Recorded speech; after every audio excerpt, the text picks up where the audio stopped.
বেশ কিছু অংশ ভাঙতে হবে এরকম একটা সুপারিশ ছিল।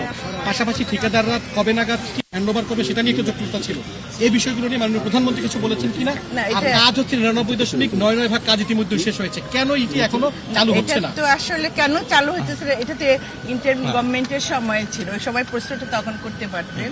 কিন্তু এখন হলো যে আমাদের মাননীয় প্রধানমন্ত্রী চেষ্টা করছে এটাকে যাতে সামনে চালু করা যায় সে ব্যাপারে।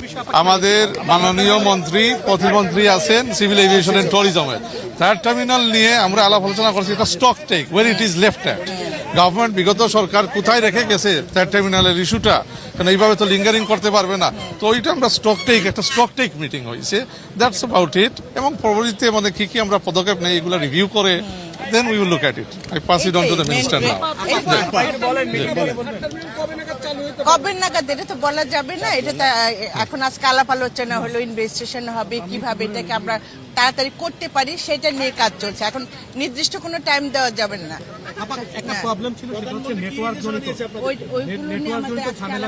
ক্যামেরার দিকে তাকিয়ে নেক্সট টাইমে আমাদের কবে নাগাদ এটা বলা যাচ্ছে তাড়াতাড়ি যাতে হয়, এই চেষ্টাটাই থাকবে। আপনারা মূলত কোন বিষয়গুলো আলোচনায় স্থান পেয়েছে থার্ড টার্মিনাল নিয়ে? প্রবলেম ছিল আমি বলি, সেটা হচ্ছে যে নেটওয়ার্ক বেশ কিছু অংশ ভাঙতে হবে এরকম একটা সুপারিশ ছিল।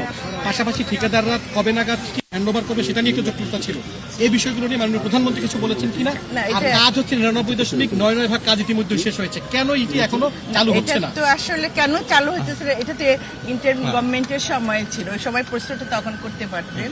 কিন্তু এখন হলো যে আমাদের মাননীয় প্রধানমন্ত্রী চেষ্টা করছে এটাকে যাতে সামনে চালু করা যায় সে ব্যাপারে উনি চেষ্টা করছেন।